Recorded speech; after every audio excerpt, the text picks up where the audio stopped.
다니엘서 강의 10번째 시간, 다니엘서 5장 1절에서 17절까지 말씀 우리 한 절씩 함께 합독하도록 하겠습니다. 시작. 벨사살 왕이 그의 귀족 1000명을 위하여 큰 잔치를 베풀고 그 1000명 앞에서 술을 마시니라. 벨사살이 술을 마실 때에 명하여 그의 부친 느부갓네살이 예루살렘 성전에서 탈취하여 온 금, 은 그릇을 가져오라고 명하였으니 이는 왕과 귀족들과 왕후들과 후궁들이 다 그것으로 마시려 함이었더라. 이에 예루살렘 하나님의 전 송서 중에서 탈취하여 온 금 그릇을 가져오매 왕이 그 귀족들과 왕후들과 후궁들과 더불어 그것을 마시더라. 그들이 술을 마시고는 그 금, 은, 구리, 쇠, 나무, 돌로 만든 신들을 찬양하니라. 그때에 사람의 손가락들이 나타나서 왕궁 촛대 맞은편 석회벽에 글자를 쓰는데 왕이 그 글자 쓰는 손가락을 본지라. 이에 왕의 즐기던 얼굴빛이 변하고 그 생각이 번민하여 넓적다리 마디가 녹는 듯하고 그의 무릎이 서로 부딪힌지라. 왕이 크게 소리질러 술객과 갈대아 술사와 점쟁이를 불러오게 하고 바벨론의 지혜자들에게 말하되 누구를 막론하고 이 글자를 읽고 그 해석을 내게 보이면 자주색 옷을 입히고 금사슬을 그의 목에 걸어주리니 그를 나라의 셋째 통치자로 삼으리라 하니라. 그때에 왕의 지혜자가 다 들어왔으나 능히 그 글자를 읽지 못하며 그 해석을 왕께 알려주지 못하는지라. 그러므로 벨사살 왕이 크게 번민하여 그의 얼굴빛이 변하였고 귀족들도 다 놀라니라. 왕비가 왕과 그 귀족들의 말로 말미암아 잔치하는 궁에 들어왔더니 이에 말하여 이르되 왕이여 만수무강하옵소서. 왕의 생각을 번민하게 하지 말며 얼굴빛을 변할 것도 아니니이다.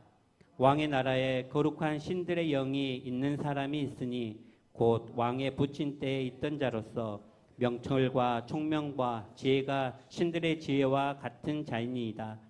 왕의 부친 느부갓네살 왕이 그를 세워 박수와 술객과 갈대아 술사와 점쟁이의 어른을 삼으셨으니 왕이 벨드사살이라 이름하는 이 다니엘을 마음이 민첩하고 지식과 총명이 있어 능히 꿈을 해석하며 은밀한 말을 밝히며 의문을 풀 수 있었나이다.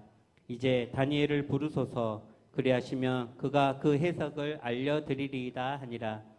이에 다니엘이 부름을 받아 왕의 앞에 나오매 왕이 다니엘에게 말하되 내가 나의 부왕이 유다에서 사로잡아온 유다 자손 중에 그 다니엘이냐. 내가 내게 대하여 들은즉 내 안에는 신들의 영이 있으므로 내가 명철과 총명과 비상한 지혜가 있다 하도다.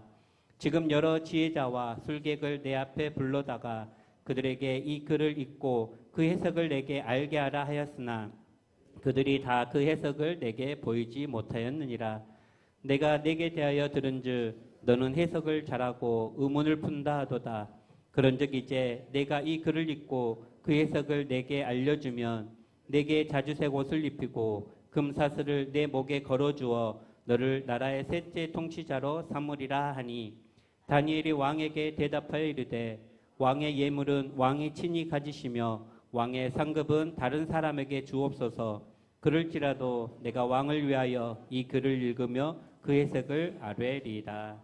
하나님 살아계십니다. 살아계신 하나님은 여전히 변함없는 사랑과 은혜로 우리와 늘 함께 하시는 하나님이신 줄로 믿습니다. 장마가 분명히 끝났다고 했는데 갑작스러운 폭우로 전국이 많은 재산과 인명피해가 났음을 봅니다. 홍수가 쓸고 간 그 자리는 마치 전쟁터를 방불케 하는 처참한 모습만 보였음을 보게 됩니다. 아무리 도로를 잘 정비하고 예방한다 할지라도 갑작스러운 폭우에 힘없이 무너지는 그 모습을 보면 참 우리의 인생이 얼마나 연약한가를 다시 한 번 더 발견하게 됩니다. 이런 연약한 인생이 붙잡아야 될 건 오직 하나님뿐인 줄로 믿습니다. 아무쪼록 피해를 입는 모두에게 주님의 위로와 또 빨리 피해가 복구되기를 간절히 기도해 봅니다. 자, 우리는 지금 계속해서 다니엘서를 통해서 바벨론에서 그리스도인이라는 제목을 가지고 이 바벨론 같은 세상에서 그리스도인으로 어떻게 살아야 될 것인지를 계속해서 추적해 보고 있습니다. 특별히 오늘 우리가 공부할 다음 시간까지 공부할 다니엘서 5장은 대제국 바벨론이 어떻게 멸망을 당하는지, 그리고 그 멸망을 당하는 마지막 왕이 오늘 본문에 등장하는 벨사살이거든요. 그 벨사살 이후에 바로 그 다음 제국인 메데파사, 즉 페르시아의 제국이 일어서는 것을 오늘 5장은 잘 소개하고 있습니다. 특별히 우리가 너무너무 잘 알고 있는 이 역사의 배경은 우리가 다니엘서 2장에서 이 느부갓네살 왕이 꿈을 꿨을 때 그 신상에서 그대로 나타났었죠. 금의 머리 바벨론. 그 다음은 은으로 된 가슴과 팔, 이게 메데파사죠. 그 다음에 노스로 된 헬라, 그 다음에 로마, 이렇게 연결되고 있는 걸 보게 됩니다. 이걸 보면 국가의 흥망성쇠, 그러니까 외형적으로는 정치력이 있고 군사력이 아무리 강하다 할지라도 눈에 보이지 않는 하나님의 섭리, 하나님의 절대 주권 앞에서는 그 어떤 것도 할 수 없는, 그러니까 하나님만이 이 세상 우주 만물을 다스리시고 나라까지도 왕의 안고 일어섬까지도 다 하나님의 손에 달려 있음을 우리는 이 다니엘서를 통해서 분명하게 확인하게 됩니다. 사실 이거에 대해서 지난 다니엘서 4장 말씀에서도 확인했었죠. 자, 그러면 다니엘서 4장 지난 시간에 공부했던 말씀을 잠깐 확인하고 오늘 본문을 한번 들어가 보도록 하겠습니다.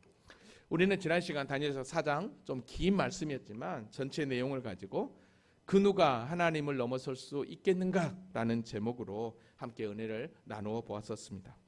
느부갓네살 왕이 한 꿈을 꾸었죠. 그 꿈으로 말미암아 너무 두려웠습니다. 범인하여 잠을 잘 수 없었습니다. 그래서 바벨론에 있는 모든 지혜자들, 박사와 술객들을 다 불렀죠.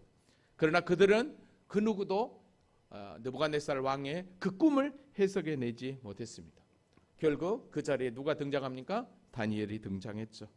그래서 그 다니엘이 바로 그 꿈을 해석을 하게 됩니다. 여러분, 느부갓네살 왕이 꾼 꿈은 다른 꿈이 아니었습니다. 땅의 중앙에 한 나무가 서 있었는데 그 나무는 얼마나 높았는지 하늘을 찔러 듯 했습니다.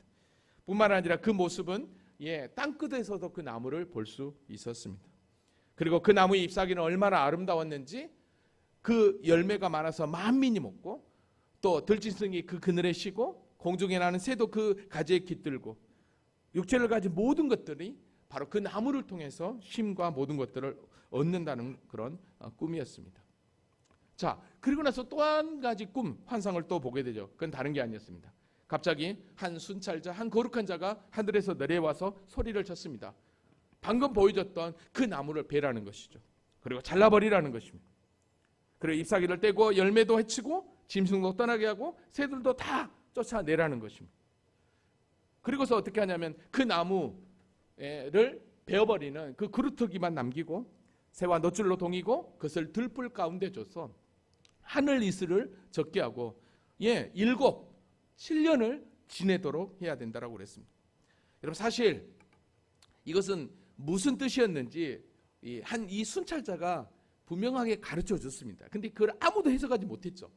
17절에 보면 이는 순찰자의 명령대로 거룩한 자의 말대로니, 방금 두 가지 그 꿈은 다른 게 아니었어요. 지극히 높으시니까 사람의 나라를 다스리시며 자기 뜻대로 그것을 누구에게든지 주시며 또 지극히 천한 자를 그 위에 세우시는 줄을 사람들이 알게 하려 합니다. 그랬어요. 이게 지금 느부갓네살 왕이 얘기하는 거거든요. 근데 느부갓네살 왕도 이 순찰자의 이 말을 깨닫지도 못하고 바빌론의 모든 술사 지혜자들도 이 말을 했는데도 불구하고 그 꿈과 환상을 해석하지 못했습니다. 그때 다니엘이 들어와 이 이야기를 듣고 그대로 해석을 하죠. 그러면서 그 다니엘이 해석하면서 그렇게 얘기합니다. 당신이 본 그 나무는 바로 바벨론, 바로 당신입니다. 당신이 그렇게 큰 제국을 이루고 그래서 많은 사람들이 다 바벨론에 엎드려서 그렇게 모든 것들을 바라고 있는데 결국 어떻게 합니까? 한 순찰자로 말미암아 그 나무가 베어지고 7년 동안 들짐승처럼 살게 된다라고 하는 것은 곧 당신이 그렇게 7년 동안 들짐승처럼 살게 될 거라고 그랬습니다. 그러면서 바로 그것은 다른 게 아니었죠.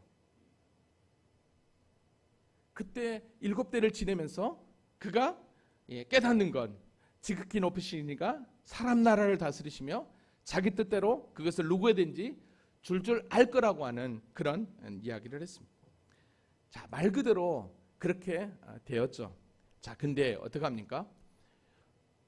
그렇게 될 거니까 그 꿈 환상대로 당신에게 그렇게 임할 거니까 다니엘은 꿈만 해석한 게 아니라 그 꿈에 되어질 그 상황을 보면서 앞으로 이렇게 살기를 원한다고 그랬습니다. 다니엘 4장 27절에 이렇게 얘기했죠. 그런즉 왕이여 내가 아뢰는 것을 받으시고 공의를 행함으로 죄를 사하고 가난한 자를 공의되어 여기며 죄를 사하시고 그리하시면 왕이 평안함이 혹시라도 창구하리라. 지금 이 모습대로 한다고 한다면 당신은 그렇게 그 왕자에서 내려나 7년 동안 들짐승과 함께 살 것이고 나중에는 회복되지만 그러나 그러지 않기 위해서는 어떻게 해요? 공의를 행하고 죄를 사하고 가난한 자를 궁일히 여기며 죄악을 사소서라고 이야기를 합니다. 자, 이 얘기를 듣고 이 느부갓네살 왕이 잘 기억해야 되죠. 근데 어떡합니까? 1년이 지난 이후에 그만 그가 지붕에 올라가서 이렇게 고백을 했죠. 나 왕이 말하여 이르되 이 큰 바벨론은 내가 능력과 권세로 건설하여 나의 도성으로 삼고 이것으로 내 위엄의 영광을 나타낸 것이 아니냐. 한마디로 얘기하면 교만이 하늘을 찔렀습니다. 그 교만이 하늘을 찌른 게 바로 그 나무의 모습으로 그대로 나타났던 것이죠. 이때 하늘에서 소리가 있으면서 그대로 되었던, 그러니까 그 순찰자의 얘기대로 느부갓네살 왕이 꾼 꿈대로 그대로 되었던 것을 보게 됩니다.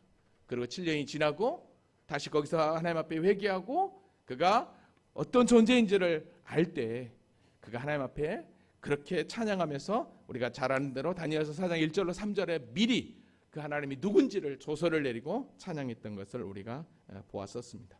자, 여기까지가 우리가 지난 시간에 함께 보았던 다니엘서 4장에서 나타난 느부갓네살 두 번째 왕의 꿈을 통해서 보여줬던 것입니다. 결국 느부갓네살 그 교만함이 그 느부갓네살을 패하게 하는 그런 것들을 확인할 수 있었죠. 그래서 말씀 말미에 저와 여러분이 이렇게 다짐을 했었습니다. 우리가 진정으로 높아지기를 원한다면 나 스스로 높아지려 하지 말고 더 겸손한 모습으로 하나님을 경외하고 하나님의 능하신 손 앞에 우리가 엎드리는 것, 그럴 때 하나님이 우리를 높여 주신다라고 그랬습니다. 아멘입니까? 자, 그런데요, 오늘 본문에 이제 5장으로 와 보면 오늘 본문은 느부갓네살 왕이 아니라 이제 벨사살 왕의 이야기입니다. 4장에 나와 있는 느부갓네살 왕은 바벨론의 역사를 보면 바벨론 가장 초기 느부갓네살 아버지 나보폴라살이 신흥 바벨론을 세우고 두 번째 느부갓네살 왕, 그러니까 우리가 1장, 2장, 3장, 4장까지는 두 번째 느부갓네살 왕의 이야기였습니다. 근데 오늘 본문에 등장하는 벨사살 왕은 느부갓네살 왕이 죽고 나서 약 한 23년이 지난 이후에 마지막 왕으로 등장할 때 이야기입니다. 그러니까 오늘 본문은 4장과 5장의 차이는 적어도 23년 정도 넘는 그런 시간 갭이 있다는 걸 여러분들이 알아야 합니다. 벨사살 왕이 느부갓네살 왕 다음으로 성경은 소개하고 있지만, 그러나 이 벨사살 왕의 바벨론 마지막 왕이라는 것은 우리가 5장 다음 주에 공부할 텐데 5장 30절에서 31절에 보면 그날 밤에 갈대아 왕 벨사살의 죽임을 당하고 메대 사람 다리오가 나라를 얻었는데 라고 얘기합니다. 그러니까 바벨론이 멸망을 당하고 메대 파사 페르시아가 그 바벨론 땅을 점령하여서 근동 지역을 장악했다라고 여러분들이 보시면 되겠습니다. 왜 제가 이렇게 역사적 배경을 설명하냐면 오늘 본문을 푸는 데 있어서 이 배경이 훨씬 우리에게 이 본문을 더 쉽게 설명할 수 있거든요. 자, 좀 더 제가 설명을 한번 좀 해볼게요. 바벨론 마지막 왕이 이 벨사살 이 왕이었는데, 이 마지막 오늘 5장이 사건이 되어지는 그 시기의 역사적 그 배경을 설명을 잠깐 한다면, 유대 역사 역대기를 기록한 요세푸스라고 하는 학자가 있습니다. 그 4권으로 되어 있는데 4권으로 책이, 저도 좀 읽다가 제가 중요한 부분만 찾아서 막 읽고 그랬는데요. 이 요세푸스의 이 문헌에 의하면 이 느부갓네살 왕 이후에 그 왕들의 역사들을 쭉 소개하고 있는데, 마지막 이 벨사살 이 왕 시대에 어떤 일이 있었냐면, 바로 메데파사 페르시아가 그 바벨론의 거의 모든 지역을 거의 장악을 했다고 합니다. 모든 장악을 한 상태에서 이제는 어디만 남았냐면 그 바벨론 왕이 거하는 바벨론 그 성만 남았다는 거죠. 그러니까 자칫 잘못하면 이제 이 바벨론 성만 점령하면 메데파사 페르시아가 바벨론 나라를 완전히 먹게 되는 것입니다. 특별히 오늘 잔치를 벌이고 있는 이 벨사살 왕 그 시대에는 어느 정도였냐면, 이 메데파사 연합군이 그 바벨론 선을 함락하기 위해서 이미 완전히 포위하고 바벨론 군사와 대치하는 상황이었다고 합니다. 그 정도로 바벨론이 멸망하느냐 안 하느냐의 그 풍전등화의 시기였다라는 거죠. 그게 이제 일반 역사에서 이야기하는 거예요. 성경에는 간접적으로 표현하고 있지만, 근데 보십시오. 그런 풍전등화와 같은 바벨론의 마지막 이 벨사살 왕이 오늘 본문 1절에 보니까 뭐 하고 있었냐면, 귀족 1000명을 위하여 큰 잔치를 베풀고 그 1000명 앞에서 술을 마시는 엄청난 추태를 부리고 있습니다. 바람 앞에 등불처럼 이제 바벨론이 망할 즈음이거든요. 지금 메데파사 연합군이 바벨론 성을 완전히 둘러싸고 있어요. 그런데 지금 선명 귀족들을 초청해 가지고 연회를 베풀고 있어요. 여러분, 이게 이해가 됩니까? 이 도대체 왜 이 벨사살 왕은 풍전등화와 같은 메데파사 연합군이 온 바벨론 성을 감싸고 있어서 이제 얼마 안 있으면 잘못하면 멸망하게 될 텐데, 거기에 전혀 개의치 않고 1000명과 함께 큰 잔치를 베풀고 있었다는 거죠. 도저히 이해할 수 없는데요. 근데 왜 벨사살이 그랬을까라는 거예요. 그건 다른 게 아니었어요. 여러분들에게 제가 사진을 보여드렸듯이 그 당시에 이게 바벨론의 조감도거든요. 고대 바벨론. 이 바벨론 성은 이중성벽입니다. 이중성벽인데 유브라테스 강에서 물을 끌어다가 성 주위로 강을 만들어 버린 것입니다. 그러니까 아무나 이 바벨론 성을 침공한다는 건 사실 어렵다라고 생각했던 거죠. 그러니까 이 벨사살은 바로 그거였어요. 메데파사 너희가 아무리 강하다 할지라도, 야, 우리 성 이중성벽이야. 그리고 이 강 너희들이 건널 수 있겠어? 절대로 무너질 수 없어. 라고 하는 그 교만함이 바로 1000명을 불러서 그 풍전등화와 같은 그 시기 앞에서도 잔치를 벌이고 있었다라는 것입니다. 여러분, 이런 성을 어디서 제가 또 볼 수 있었냐면, 일본에 갔었을 때 일본 천황이요. 그 천황이 사는 도쿄 한 시내 중간에 이 천황이 사는 그곳이 바로 이렇게 생겼어요. 아무도 못 들어가도록 다리만 연결되어 있는 것을 보았습니다. 이렇게 한 이유는 난공불락이죠. 아무도 못 들어온다는 거죠. 잘 한번 봐보세요. 근데 또 한 가지 의심이 생기는 건, 제가 이 바벨론의 그 역사를 이렇게 배경을 설명하려고 찾는 과정 가운데 뭘 봤냐면, 벨사살이 지금 표에는 마지막 바벨론 왕으로 나오지만 실제 바벨론 신흥 바벨론 그 계보에는 벨사살 왕이 등장하지 않는데요. 무슨 얘기냐면, 첫째가 바로 나보폴라살이 바벨론 신흥 바벨론을 세우고 나서 그 다음에 느부갓네살, 그 다음에 성경이 느부갓네살까지만 나오죠. 그 다음에 성경이 안 나오는 에롱블로다, 그 다음에 네르갈 사레셀, 그 다음에 라바시 마루두, 그 다음에 마지막 왕이 나보니두스까지. 그러니까 나보니두스까지 마지막 왕으로 등장한다고 얘기합니다. 근데 성경은 벨사살을 얘기해요. 그러면 이게 성경이 잘못된 거, 역사하고 전혀 다른가? 라는 거예요. 근데 그래서 이건 성경은 이건 꾸며낸 얘기다. 그렇게라도 얘기를 했다는 거예요. 근데 놀라운 사실은 19세기에 이 고고학자가 이 바벨론의 이 역대기를 발견을 했는데, 이 갈대아 우르 지역에서 여기 있죠. 여기 나보니두스. 그러니까 바벨론 그 역사에는 나보니두스가 마지막 왕이라고 되어 있는데 이 나보니두스가 건축한 그 달신 신전에서 어떤 토판을 발견을 했는데 그 토판에 이렇게 써 있다는 거죠. 벨사살에게 왕권을 위임하다. 그러니까 뭐냐면 나보니두스 장남이 바로 벨사살이었던 거죠. 그러니까 역사에서는 마지막 나보니두스가 마지막 왕이었지만 그의 장남인 벨사살에게 왕권을 임하고 그 다음에 나보니두스 실린더라고 하는 곳에서는 나의 장자 벨사살은 나의 소중한 후사다라고 하는 그런 글이 있다라고 하는 거죠. 그러니까 역사가들이 이렇게 판단한 거예요. 그렇구나. 이 나보니두스가 마지막 왕이지만 그러나 마지막 그 시기 어느 정도에 그의 장남인 벨사살을 세워서 섭정을 했던 거예요. 같이 통치를 했던 거예요.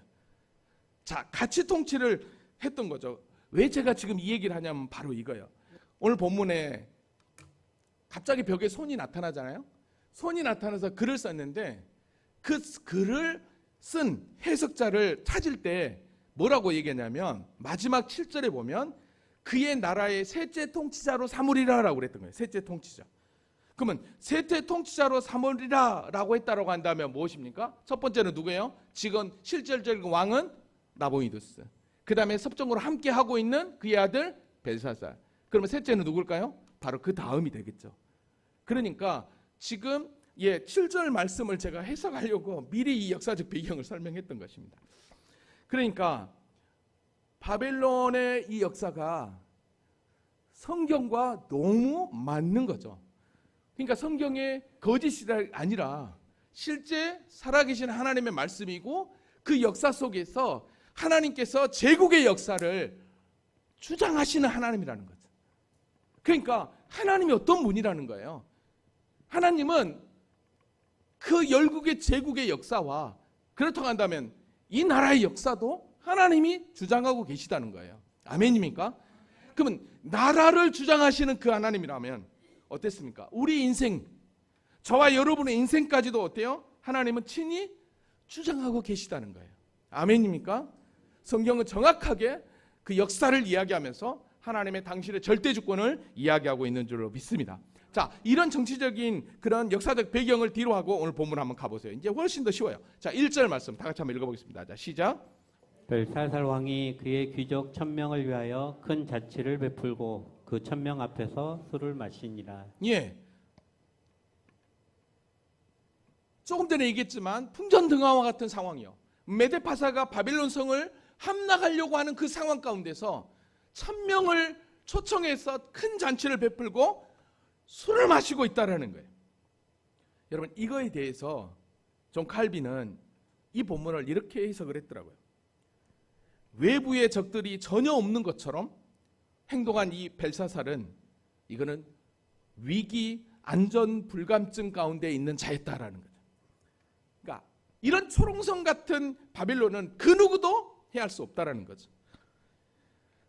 서두에 잠깐 말씀드렸지만 갑작스러운 그런 폭우로 불과 몇 시간 만에, 불과 몇 시간도 아니죠. 몇 분 안에 막 온 사방이 물에 잠기고 아무것도 가지고 나올 수 없는 상황에 이르는 걸 보면, 이게 정말 우리가 마지막 때 분명히 주님이 언제 오실지 모르지만 그러나 분명히 주님이 재림한다고 했는데 그 재림과 함께 그때는 이제 곧 심판인데 우리가 어떻게 해야 될지 다시 한번 더 그 말씀을 한번 깨달아 보게 됩니다. 그래서 데살로니가 전서 5장 6절은 그러므로 우리는 다른 이와 같이 자지 말고 오직 깨어 정신을 차리자. 자는 자들은 밤에 자고 취하는 자들은 밤에 취하되 우리는 낮에 속하였으니 정신을 차리고 믿음과 사랑에 호신경을 붙이고 구원의 소망을 투구를 쓰자라고 오늘 사도 바울은, 성경은 우리에게 말씀하고 있는 줄로 믿습니다. 여러분, 운동선수들이 마지막 메달을 딸 때는 어떻게 합니까? 완주할 때 중간에 포기하면 그 사람에게는 상이 없어요. 늦더라도 끝까지 완주하는 자에게 완주 메달이 주어지는 것이지 중간에 포기해버리면 안 된다는 거죠. 오늘 저와 여러분이 끝까지 주님 오실 때까지 신앙의 완주하기를 주님의 이름으로 기도합니다. 자, 잔치를 베풀면서 얼마나 흥이 돋았는지 오늘 2절에 보니까 이렇게 얘기합니다.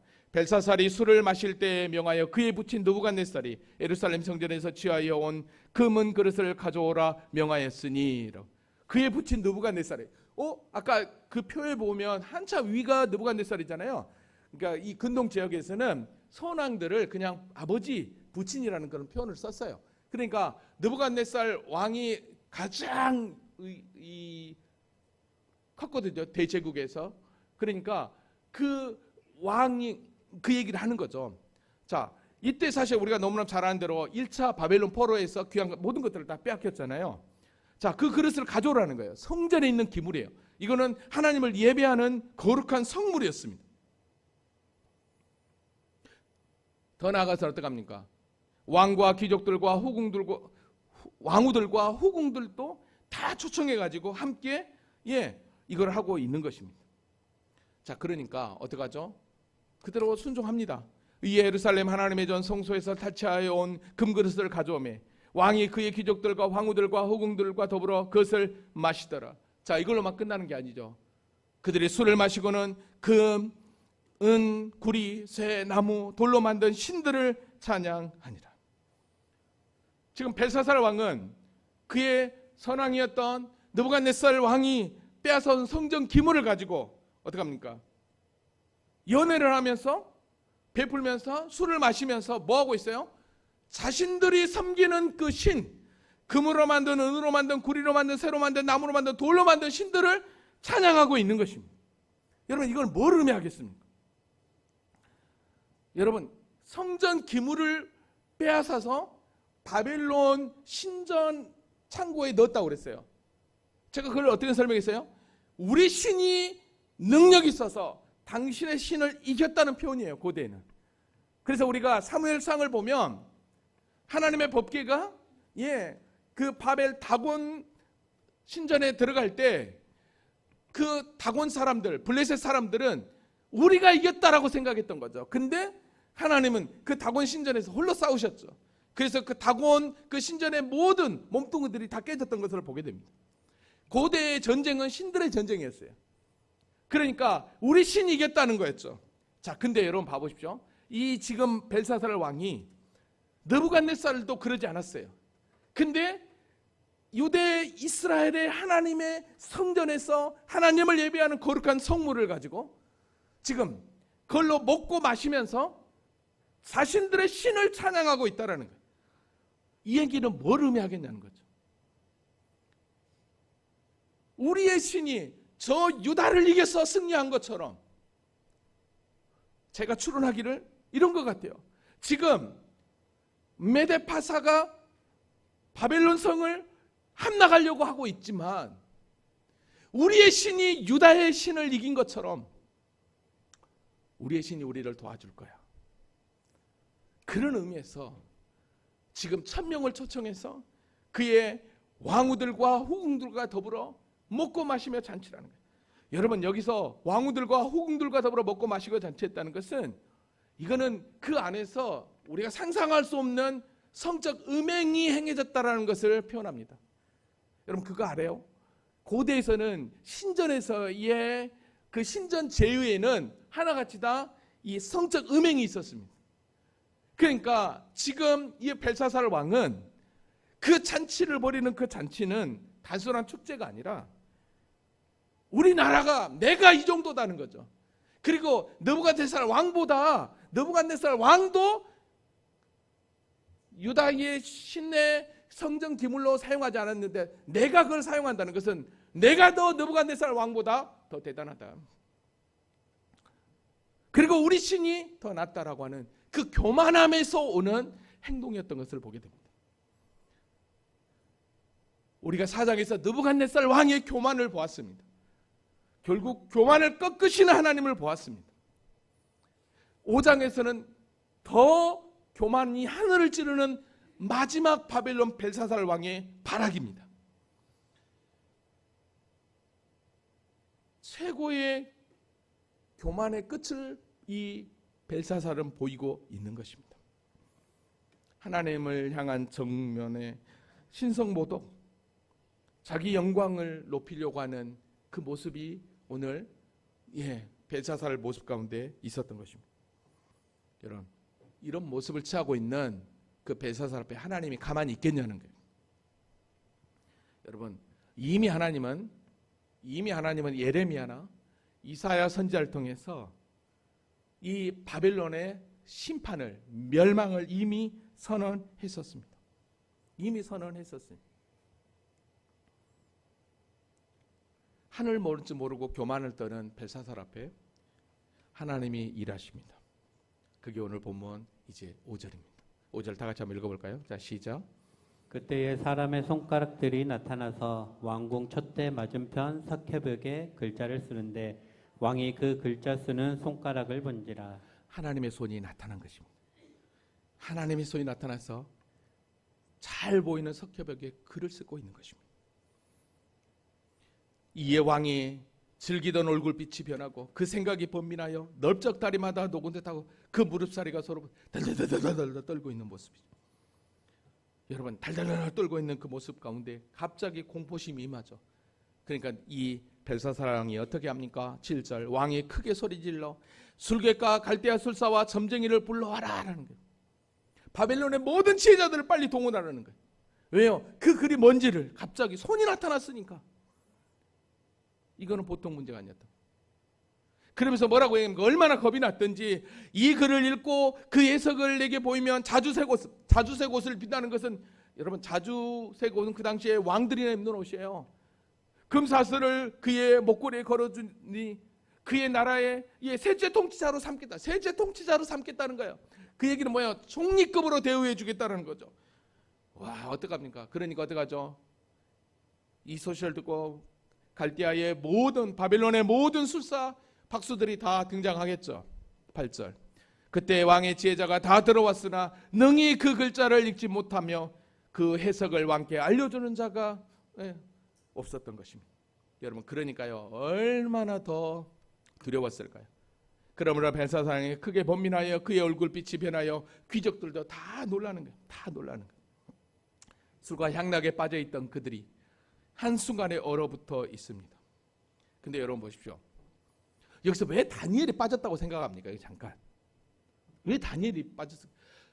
그 당시에 바벨론의 지혜자들, 술사들, 그 다음에 다니엘은 분명히 왕 앞에서 왕궁에서 일했다고 했거든요. 물론 나이가 이 정도 되면 뭐 60, 70, 그 정도 되는 그런 시기라고 할 수 있어요. 그러면 뭐 잠깐 그러니까 공직에서 내렸을 수도 있었겠지만 왜 빠졌겠냐는 거예요. 왜? 분명히 박수들 가운데, 지혜자들 가운데 다니엘이 이렇게 해석을 잘한다는 걸 분명히 알 텐데 왜 다니엘을 부르지 않았을 것 같아요? 여기서 왜 그럴 것 같습니까? 예? 예? 주인공은 제일 나중에 나타난다. 주인공은 제일 나중에 나타난다. 그죠? 주인공 제일 나중에 나타나지만, 그러나 여기에서 한 가지 우리가 생각할 수 있는 게 뭐냐면, 지금 왕이 내건 선물이 뭐죠? 셋째 치리자죠. 다니엘은 지금 누굽니까? 유다 포로예요. 유다 포로로 있는 그가 느부갓네살 왕래도 지혜자가 되어서 그렇게 떠들었는데 왕권이 바뀌었을 때 이게 싫은 거예요. 여러분, 그거 아세요? 예수 믿는 우리가 바벨론 같은 세상에서 참 믿음의 길을 걸어갈 때 세상 사람들 우리 좋아합니까? 저 예수쟁이들 같이 술 먹자기도 먹지도 않고 같이 뭐 하자기도 하지도 않고 배치시켜버린 거예요. 여기 분명히 배치시켜버린 거예요. 근데 여러분, 그거 아세요? 하나님은 절대로 믿음의 사람을 외면하지 않습니다. 아멘이에요? 이때 누가 딱 등장합니까? 주인공은 이제 딱 등장합니다. 영화처럼 등장합니다. 근데 다니엘이 딱 등장한 게 아니라 누가 등장하느냐? 10절, 왕비가 그 왕과 그 귀족들의 말로 말미암아 잔치하는 궁에 들어왔더니, 그러니까 소리를 들은 거예요. 왕들이 막 지금 난리가 났다는 것을 이 왕비가 들은 거예요. 근데 이 왕비는 누구냐면 아까 2장에서 왕비와 호궁들이 다 있었거든요. 근데 역사적으로 이 왕비는 누구냐면 바로 느부갓네살 왕의 부인 태우였다라고 얘기를 합니다. 이 태우는 느부갓네살 왕의 그 다니엘이 꿈을 해석하고 한 걸 다 알잖아요. 그러니까 그때서야 안 거예요. 그래서 이 태호가 등장한 거예요. 그래서 이렇게 얘기하는 거예요. 왕이여 만수무강하소서, 왕의 생각을 범인하게 하지 말며 얼굴빛을 변할 것도 아니다라고 얘기는, 굳이 그렇게 걱정할 필요 없다는 거예요. 왜요? 아니까. 그래서 여러분 11절 이렇게 합니다. 왕의 나라에 거룩한 신들의 영이 있는 사람이 있습니다. 곧 왕의 부친 때에 있던 자로서 명철과 총명과 지혜가 신들의 지혜가 와 같은 자니이다. 왕의 부친 느부갓네살 왕이 그를 세워 박수와 술객과 갈대아 술사와 점령의 어른을 삼으셨으니 왕이 벨드사살의 이름하는 이 다니엘이 있다는 거예요. 마음이 민첩하고 지식과 총명이 있어 능히 꿈을 해석하며 은밀한 말을 밝히며 의문을 풀 수 있었나이다. 이제 다니엘을 부르소서, 그리하시면 그가 그 해석을 알려드리리이다 라고 얘기합니다. 바벨론 같은 세상에서 저와 여러분이 비록 천대받는다 할지라도 그러나 때가 되면 하나님이 높여주실 줄로 믿습니다.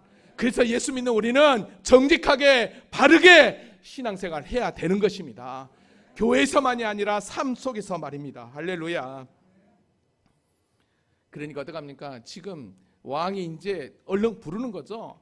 이에 다니엘을 부름을 받아 왕 앞에 오니까 다니엘이 묻습니다. 내가 나의 부왕이 유다에서 사로잡아온 유다 자손 중에 그 다니엘이냐? 야, 유다 자손 너 그 다니엘이야? 너가 이거 해석할 수 이제 반신반의한 거죠. 내가 내게 대하여 들은즉 네 안에는 신들의 영이 있으므로 내가 명철과 총명과 비상한 죄가 있다 하도다. 예, 지금 여러 제자들과 술객을 내 앞에 불러다가 그들에게 이 글을 읽고 그 해석을 내게 알게 하라 하였으나 그들이 다 그 해석을 내게 보이지 못하였다라고 얘기해요. 그러면서 내가 내게 대하여 들은즉 너는 해석을 잘하며 의문을 푼다 하도다.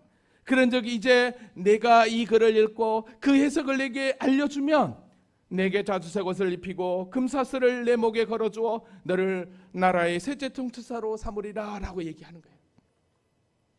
대반전이 일어나죠. 그러니까 마지막 17절 같이 한번 읽어볼까요? 시작. 다니엘이 왕에게 대답하여 이르되 왕의 예물은 왕의 친히 가지시며 왕의 상급은 다른 사람에게 주옵소서. 그럴지라도 내가 왕을 위하여 이 글을 읽으며 그 해석을 아뢰리이다. 아멘. 여러분, 다니엘이 명예와 물질 그런 욕심이 없어서 이런 말을 했을까요? 글쎄요, 다니엘은 들어오자마자 알았습니다. 그 잔치 자리에 그 글의 벽에 써 있는 그 글을 보면서 분명히 알았단 말입니다. 이제 다음 시간에 볼 텐데, 근데 놀라운 사실은요, 다니엘이 그 글씨를 보고 왕이 정말 궁금했던 것처럼 빨리 그 글이 무엇인지를 딱 해석해야 되는데, 그거 아세요?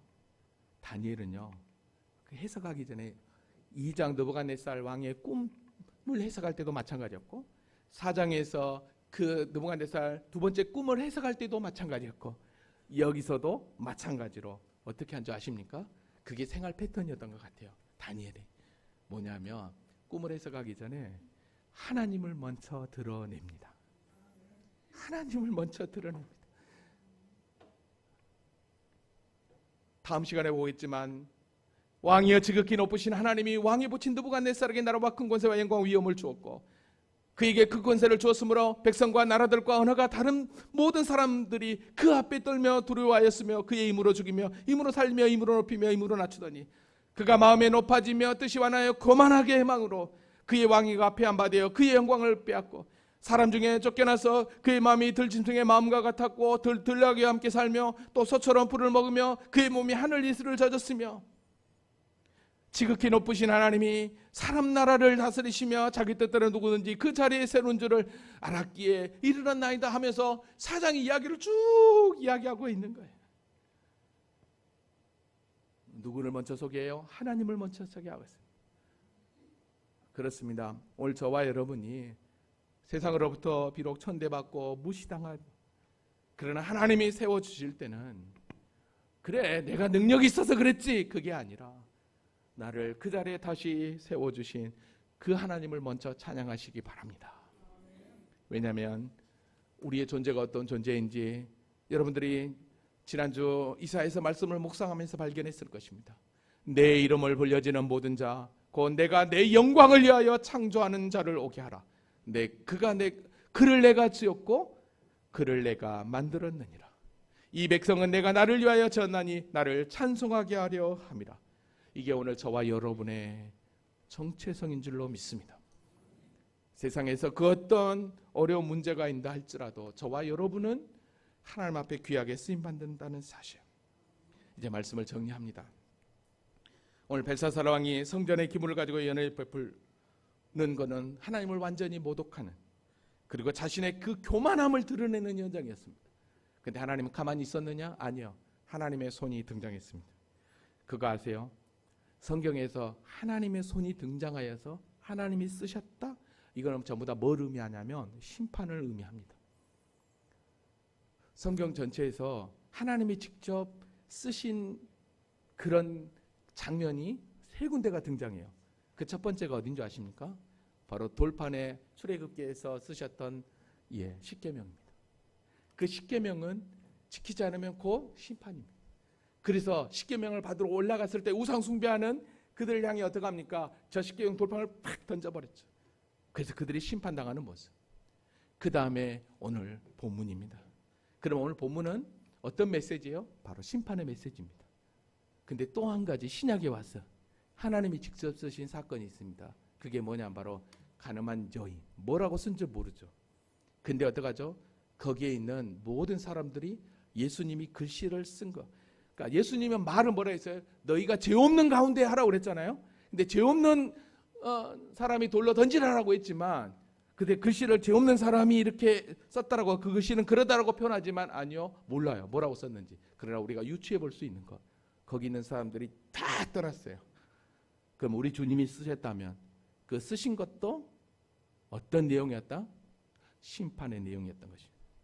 그래서 모든 사람들이 어린아이로부터 어른들까지 다 피했던 것입니다. 여러분, 우리가 성경을 깨닫는다는 거, 이게 얼마나 하나님의 큰 은혜인지 모릅니다. 그래서 하나님의 말씀을 선포하며 계시록을 보면 귀 있는 자는 들을지라고. 다 귀가 있는데 왜 들으라고 얘기해요? 듣고 깨닫고 믿음 있는 자만 듣는 것입니다. 세상에 많고 많은 사람들이 있는데 저와 여러분이 어떻게 이 놀라운 구원의 이 계신 이 성경을 아멘으로 취하여서 믿고 있다, 이 말이야. 이게 얼마나 큰 은혜입니까? 할렐루야. 그래서 누가복음 8장 10절에 이르시되 하나님의 나라의 비밀을 아는 것이 너희에게는 허락됐어요. 그래요, 우리에게는 허락됐어요. 그러나 다른 사람에게는 비유로 하나니 이는 그들로 보아도 보지 못하고 들어도 깨닫지 못하니. 세상은 아무리 복음을 얘기해도 깨닫지 못해요. 그러나 우리는 예수 그리스도의 이 놀라운 구속의 십자가의 복음을 듣고 깨달을 수 있으니 이게 왜 은혜냐는 거예요. 오늘 바벨론의 이 벨사살 왕의 그 교만의 현장에 하나님이 직접 손이 등장했어요. 오늘 저와 여러분의 삶 가운데 믿음의 길을 걸어갈 때 더 겸손한 모습으로 나아가지 않으면 주님의 그 말씀의 손이 저와 여러분을 다시 한번 더 주님이 기뻐하는 자리로 세워주실 줄로 믿습니다. 그러기에 더 겸손한 모습으로, 더 낮은 자세로 하나님이 기뻐하는 믿음의 길을 걸어가는 우리 모두가 될 수 있기를 주님의 이름으로 기도합니다. 우리 다 같이 자리에서 일어나시겠습니다.